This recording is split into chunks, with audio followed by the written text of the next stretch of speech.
उन्होंने रुकवाई और नीचे गए। तो इस पर जब लौटे तो ये जो कांच है, बस का जो कांच है, उस पर धुंध चढ़ गई थी और हल्की हल्की धुंध उस पर थी। उन्होंने उसको साफ किया और बाहर देखा तो बोले यार अब समझ में आया। मतलब समझ जो है वो धुंध आसपास है और उसको जब साफ करते हैं तो साफ करने का जो समय है वो कुछ भी हो सकता है। वो बस से कहीं पे लौट रहे थे, वो धुंध को अलग करते ही आपको सच समझ में आता है। हम कितनी बार मैं कविता पर बोल चुका हूँ, कविता पर लिख चुका हूँ, मेरी स्थापनाएं भी हैं इसमें, ये संपादकीय भी मैंने लिखा। लेकिन ये जो सामान्य पद है कि कविता समय के पार जाती है ना, हम बहुत बार बोलते कविता समय के पार जाती है, कविता समय के पार जाती है। ये समय के पार जाना क्या है, ये संपादकीय लिखते समय मुझे समझ में आया। मेरी उम्र 67 साल की हो गई, 3 संग्रह भी है, कविताएं बहुत सारी पढ़ता भी हूँ, सुनता भी हूँ। अभी जब मैं जहाँ से आया हूँ उस समय एक बड़ी कॉन्फ्रेंस विश्वकर्मा को लेकर चल रही थी और मैं उससे काफ़ी बातें कर रहा था कि जब यहाँ बैठा साहब सबने कविताएं पढ़ी तो एक तरह से मैं उस पूरे वातावरण से बाहर निकल गया और मैं उन जगहों पर पहुँच गया जहाँ मैं रहना चाहता हूँ। और मैं प्रेम के बीच में रहना चाहता हूँ, मैं दर्शन के बीच में रहना चाहता हूँ, मैं समझ के बीच में रहना चाहता हूँ। कविता वो जगह है जो आपको सामान्य समय से बाहर ले जाती है और बाहर ले जाते समय आपकी समझ आती है। ये संपादकीय लिखते समय मुझे बात समझ, बहुत सारे कवियों को मैंने पढ़ा, उसमें अशोक वाजपेयी भी है, अशोक वाजपेयी से लेके आज तक के बहुत सारे कवि। अशोक का खुद का एक इंटरव्यू उसके अंदर साक्षात्कार, वो एक जगह कहते हैं दूसरी किताब में कि कविता अपने समय का उत्सव मनाती है। दूसरा पद है कि कविता अपने समय का उत्सव मनाती है और उत्सव मनाते समय अपने आप को स्वायत्त करती है। अब ये बातें ऐसी हैं जो कि इस समय कहने की जरूरत नहीं है, बहुत आलोचनात्मक पद है, लेकिन मुझे लगता है कि कविता निश्चित रूप से समय के पार जाती है और अच्छी कविता आपको वहाँ ले जाती है जहाँ आप रहना चाहते हैं। जीवन की जो दारुण स्थितियाँ हैं, विश्व में जो युद्ध के जगह हैं, जो विस्थापन का काम है, जो मतलब कठोरतम स्थितियाँ, उससे बाहर कविता, इसलिए कठोरतम स्थितियों में कविता लिखी जा सकती है और जब वो लिखी जाती है तो आपको एकदम बाहर ले जाती है। ये एक मेरा रियलाइजेशन जब मैंने इस अंक में मिडल ईस्ट के कवियों की कविताएं पढ़ी, और आप जानते हैं कि वहाँ सीरिया हो चुका, वहाँ इराक हो चुका, वहाँ पर अभी यूक्रेन हो रहा है ना। इस पर एक आवाज़ मतलब इस समय यूक्रेन को लेके हमारे लेखकों और कवियों के बीच में नहीं है, लेकिन यूक्रेन की जो दारुण स्थितियाँ हैं, यूक्रेन के कवि वहाँ हैं जो कविता लिख रहे हैं। वो हमारे यहाँ आए भी थे एक यूक्रेनी कवि पिछली बार, प्रवासी भारतीयों ने, उनकी कविता को पढ़ के मुझे समझ में आया कि यार देखो ये इतनी दारुण स्थितियाँ उनके देश में है, लेकिन वो उम्मीद की बात कर रहा है, वो खुशी की बात कर रहा है। और जो जिस कविता में बलराम ने कहा कि मैं अंधेरे में पहुंचा, वहाँ मुझे उम्मीद की किरण की संभावना दिखी। लगभग वैसी बात यूक्रेन के कवि इस समय कर रहे हैं। तो ये अनुभव मुझे यहाँ बैठे बैठे होगा, मुझे लगा कि मैं आपसे शेयर करूँ और आपने उम्मीद है कि मैं कहना चाहता हूँ आप समझ गए होंगे। दूसरी बात, जितने कवियों ने पढ़ा उनसे मेरा कोई न कोई संबंध लगातार रहा है। जैसे कुछ भाई ने कहा कि बसंत चक्र गाए बहुत ही दयात्मक तरीके से और कॉन्फिडेंस से पढ़ते हैं, लेकिन वो समय भी जानता हूँ जब बसंत चक्र गाए को माइक पे आने में दिक्कत होती थी और वो बहुत ही संकोच के साथ आते थे और मैं कविता निपटा दूँ ऐसा उनको लगता है। लेकिन अब जिस तरह से वो पढ़ते हैं, कई लंबा समय गुजरा है। उनकी पहली किताब की भूमिका भी मैंने लिखी थी, निगाहबानी में फूल उसका नाम था, और फूलों के निगाहबान के नाम से भूमिका मैंने उसमें लिखी थी। मुझे बहुत ही खुशी है कि वतन इतनी अच्छी जगह पहुँचे हैं और कविता में उनके पंच, मॉड्यूलेशन, बहुत सारी चीज़ें होती हैं। वैसे ही बलराम तो खैर मित्र ही हैं, उनकी भी किताब की भूमिका मैंने लिखी थी और उनकी कविताओं पर मैं एक बार सबसे पहले बोला भी था। तो जिस तरह का उनके यहाँ ट्रांजिशन के तरीके हैं, जो उनके यहाँ अब तो खैर दर्शन उनकी कविताओं में आ गया है, ये भी एक बात है कि आप लिखते लिखते लिखते लिखते अंततः जहाँ पहुँचना चाहते हैं वो दर्शन ही है। दर्शन ही है, और आप सारा प्रेम, सारी करुणा अंततः दर्शन की तरफ लेके जाते हैं। और ये जो विनय उपाध्याय की किताब सफा पर आवाज आई है, उसकी भी भूमिका मैंने लिखी है। उसमें नीरज ये बात कहते हैं कि देखो मित्रों, अंततः तो मुझे दर्शन में ही रहना था और दार्शनिक कविता ही लिखनी थी। मैंने रोमांस इसलिए डाला उसके अंदर कि रोमांस उसको थोड़ा सरल करता है और समझ सहनीय बनाता है। मेरी कविताओं में जो रोमांस है तो मुझे सहनीय बनाता है, अंततः तुम्हें दर्शन में रहना है। और आनंद कुमार स्वामी ये बात कहते हैं कि असली बात जो है पूरे कलाओं की वो यह कोई दार्शनिक जगह पे पहुंचती कि नहीं पहुंचती। बलराम की कविताओं में वो चीजें आप दिखती हैं और तो वो वहाँ पहुंच गए कहते हैं वो। ये कला में ये बात बहुत बहुत इम्पोर्टेंट है कि अब यू हैव अराइव्ड। तो नाटककारों के बारे में कहते हैं, कई बार डांसर्स के बारे में कहते हैं कि यू हैव अराइव्ड। वो अराइव्ड होना क्या है? या किशोरी अमोनकर जब कहती है मैं सुरों के पार जाना चाहती हूँ, नीरज कहते हैं कि मैं भाषा के पार जाना चाहता हूँ, राधा कहते हैं कि मैं रंगों के पार जाना चाहता हूँ। ये पार जाना जो है वो आध्यात्मिक अनुभूति है जहाँ पर आप अंततः पहुँचना चाहते हैं। तो I would like to say that Balram you have arrived and ultimately आपकी करता है बहुत बढ़िया। मौसमी की किताब की भूमिका है, मौसमी की किताब को बोलने नहीं आया था, यही हुआ था कार्यक्रम। मौसमी ने जब पहली बार कविताएं पढ़ी थी तो मुझे वो थोड़ी कमजोर लगती थी, लेकिन आज जब उन्होंने पढ़ी तो मुझे वही कविताएं अच्छी लगी। इसका मतलब ये कि आपकी जो समझ है लेखक के बारे में, कवि के बारे में बदलती है। और आज उन्होंने पढ़ा भी बहुत अच्छा, पिछली बार उन्होंने कहा था तो मौसमी बहुत अच्छा, और उनका दूसरा संग्रह भी शायद आने वाला है। ये सभी हमारे विश्वविद्यालय के लोग हैं तो उनकी थोड़ी तारीफ करना वैसे भी बनता है। मोहन सगोरिया हो या मौसमी परिहार हो, बहुत अच्छे, हमारे यहाँ बहुत अच्छा वातावरण भी है और खूब सारे लोग रचनात्मक कार्य कर रहे हैं। मौसमी ने भी कविताएं बहुत अच्छी पढ़ी। प्रज्ञा जी को मैं जानता हूँ, वो हमारे लगभग समकालीन है और उनकी बहुत सारी कविताएं हम लोग सुनते रहे हैं। ये सही है कि जो कविता मुकेश भाई कह रहे थे वो पढ़ती तो बहुत अच्छा लगता है, लेकिन उनके यहाँ से भी एक डिबेट निकलती है। वो डिबेट ये है कि आप जहाँ पर, हालांकि मोहन ने कहा कि वो रूप को महत्व देते हैं, फॉर्म को महत्व देते हैं, लेकिन जहाँ आप एक्चुअली मानवीय संवेदना से संपर्क होते हैं वही कविताएं ज़्यादा टच करती है। महेंद्र गगन से मैंने ये सीखा था।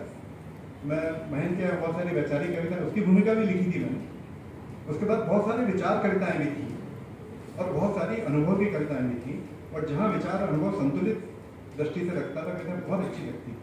प्रज्ञा के एग्जैक्टली वही बात। उनके पास में बहुत सारी विचार कविताएं हैं, लेकिन जहाँ वो मानवीय संवेदना से संपर्क करता लिखती है, जो आखिरी कविता उन्होंने पढ़ी, वहाँ पर वो बहुत पावरफुल कविता लगती है। और मैं बधाई देता हूँ कि मैंने ये कविता पढ़ी। और सभी मित्रों को भी जानता हूँ। अंत में बावनकर जी ने छंद का कमाल दिखाया। तो बहुत सारे गीतकार यहाँ बैठे हैं। विश्वरंग की एक स्थापना है कि कविता में छंद और लय एक तरह से वापसी होनी चाहिए। जरूरी नहीं वो दुकान की हो, लेकिन छंद की वापसी होनी चाहिए। बहुत सारे नए छंद आपने इसमें। और जैसे जैसे नंदकिशोर नवल का एक किताब है जो कविता के बारे में है, उसमें उन्होंने पिछले 100 साल के प्रमुख कवियों को अलग अलग आलोचना किया। तो नवल ये बताते हैं कि भारतेंदु भी गजलें लिखते थे और निराला भी गजल लिखते थे।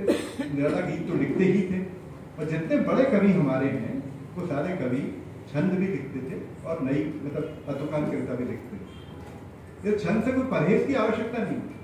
छंद से सीखना, समझना, उसके रसपान करना बहुत बढ़िया। मतलब इतना आपने नए नए छंद सुना है। मैं चाहता था कि दोहे आप सुनाते, कि दोहे बहुत अच्छे हैं आपके पास में, तो वो भी आप सुनाते। इस तरह इन विधाओं की वापसी एक बार पुनः कविता में होनी चाहिए, और वो जो रस क्रिएट करती हैं उसके साथ साथ आप विचार कविता भी लिखें, आप अनुभव पर केंद्रित कविताएं भी लिखें।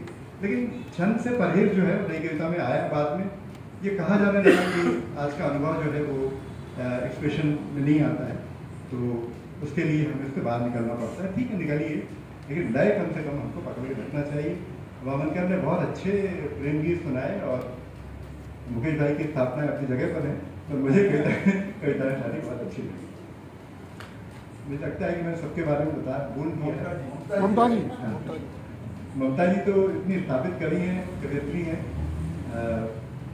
हमारे सभी मंचों पर आती हैं और मतलब सिद्ध गीतकार हैं। उनके बारे में सभी को मालूम है और मुझे गीत उनके बहुत ही अच्छे लगते हैं। वो कभी कभी एक फोक का टच भी उसमें लाती हैं। आज जो कुछ नज्म की स्टाइल की चीज़ें उन्होंने पढ़ी बहुत अच्छी थी और मुझे लगता है कि ममता जी को अब और लिखना चाहिए और थोड़े नए विषयों पर भी। उन्होंने भी एक दार्शनिक कविता पढ़ी थी जो उनकी अच्छी कविता थी। शकर गाय जी, शकर गाय पे मैंने बोल ही दिया। शकर गाय हमारे खंडवा के हैं और उनकी बहुत सारी चीज़ें मैं कविताएं पुरानी याद करता हूँ। बाद में दूसरे संग्रह की कविताएं उनकी बहुत सारी याद है। शकर गाय में विचारधारा आगे चल के प्रबल हुई, उसमें कोई बुराई नहीं है क्योंकि विचारधारा भी एक तरीका है जीवन को देखने का और उसके माध्यम से भी देखा जा सकता है और भी तरीके हैं जिनके माध्यम से जीवन देखा जा सकता है। इस संपादकीय में मैंने एक विचारधारा की बात हुई तो एक इम्पॉर्टेंट बात ये लिखी है जो शायद आपको ठीक लगे कि देखिए कि ये इतना आश्चर्यजनक है कि जितनी विचारधाराओं ने 20वीं शताब्दी में हमें डोमिनेट किया, इसमें मैं खुद भी शामिल हूँ, जिन्होंने हमें रास्ता दिखाया, रास्ता दिखाने का अभिनय किया वगैरह वगैरह, वो सारी 19वीं शताब्दी की विचारधाराएं हैं और 20वीं में कोई भी नई बात सिवा गांधी को छोड़ के कोई भी नई बात आपको देखने नहीं मिली। इसीलिए आपको आगे चलकर उन रास्तों की तलाश की जरूरत महसूस होती है जो आपको पूरे संसार को समझने में, और मुझे लगता है कि ये रास्ता साहित्य और कलाओं से ही जाता है। जब प्रेमचंद ने कहा कि साहित्य राजनीति की मशाल है तो मुझे अभी समझ में आता है उसका मतलब क्या है। उन्होंने इसलिए कहा होगा कि राजनीति के पिछलग्गू बनोगे तो उस भंवर जाल में डूब जाओगे जहां से किसी को दुनिया दिखनी बंद हो जाए। ये सारी विचारधाराएं जो हैं, 5-6 विचारधाराएं जिनके बारे में कई बार बोल चुका हूँ, आप संवाद की देखिएगा, वो पूरा आपको हाथी समझ में नहीं आता। आपको कभी सूंड समझ में आती है, कभी आपको पैर समझ में आता है, कभी आपको उसका पेट समझ में आता है, कभी दांत समझ में आता है। पूरा हाथी समझने के लिए जो खुलापन चाहिए, वहां पर मुझे अशोक इसलिए पसंद आते हैं कि वो स्वायत्ता की बात करते हैं और स्वायत्ता के अर्थ के बारे में बहुत सारी बातें करते हैं। बहुत गंभीर बात हो गई, कुछ हल्की फुल्की बात भी करता है। तो खैर ये समय जो है वो असल में बहुत खुले दिमाग से देखने समझने का समय है। इसमें अंतिम बात ये कह देता हूँ और वो एक तरह से बहुत सारे कवियों की कविताओं में अब देखने मिलता है। मान लिया 20वीं शताब्दी के 4 मूल तरीके थे, क्योंकि वो मैं विश्वरंग पे आता हूँ इसलिए वो बात कह देता हूँ। सबसे पहले फासिज्म ने या नाजिज्म ने हमको ये संभावना दी कि हम आज नई दुनिया बना लेंगे वगैरह वगैरह, है ना। 2 विश्व युद्ध हुए और 1942 में ये सिद्ध हो गया कि नाजिज्म अपने आप में कोई सॉल्यूशन नहीं है। फिर पूंजीवाद सामने आया, उसने कहा कि साहब हम ये करेंगे, पूंजी का वितरण करेंगे वगैरह, और फिर बाद में मार्क्सवाद के साथ उसका एक लगातार विरोध चलता है। मार्क्सवाद ने ये प्रॉमिस किया कि साहब हम दुनिया बदल के दिखाएंगे और 1992 में सबने देखा कि उसने कितनी दुनिया बदली। फिर साहब पूंजीवाद ने कहा कि अब तो मैं बच गया अकेला, तो अब मैं आपकी दुनिया को ठीक करके बताऊंगा। आप देखिए कि 30 साल में 1990 से लेके 2020 के बीच में वो ध्वस्त हो गए। कोई पूंजी का ट्रिकल डाउन इफेक्ट नहीं हुआ, कुछ नहीं हुआ। केंद्रीकरण बढ़ गया, पूंजी और धन की एक साथ जोड़ हो गई और राष्ट्रवाद ने बड़े जोर पर पूरे विश्व में अपनी जगह बनाई। आप इसका मतलब यह है कि जो कोऑर्डिनेट्स, जिस मशाल की बात प्रेमचंद कर रहे थे, वो रास्ता दिखाने के समय इसलिए बहुत जरूरी है कि कलाओं की वापसी हो। कलाएं कहें कि हमको अलग तरह से दुनिया में देखना है।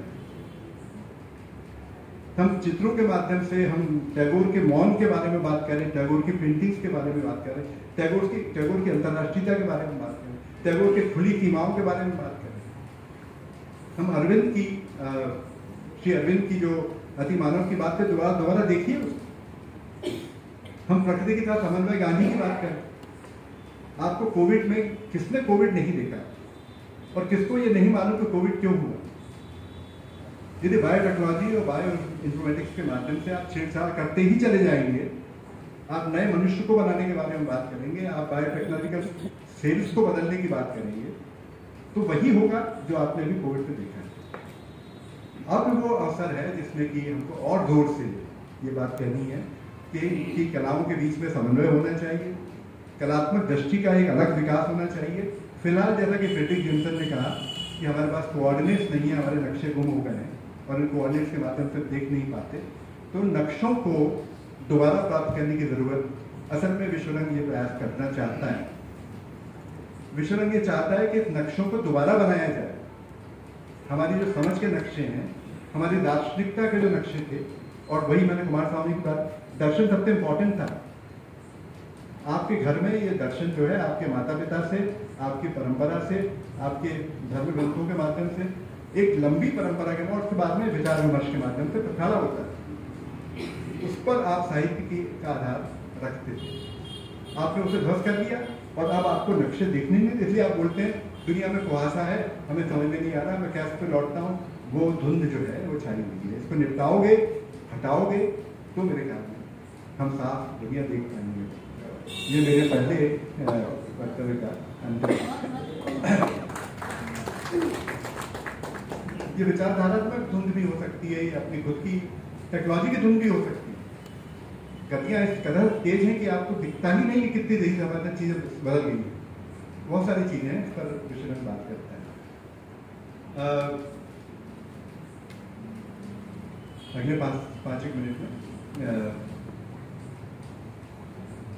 अब इस समय जो अवधारणाओं की बात करने की थी वो अंतिम समाप्त करता हूँ। शुरू में जब हमने 2019 में शुरू किया था तो हमें ऐसा लगता था कि हिंदी भाषा के सामने ऐसी बड़ी संभावना है कि वो वैश्विक हो सकती, वास्तव में वैश्विक हो सकती है। तो हमारे यहाँ बहुत सारी बहसें और बहुत सारी चिंताएं भाषा को लेकर। अभी भी मेरा मानना है कि आप लेफ्ट हैं कि राइट हैं कि सेंटर हैं, भाषा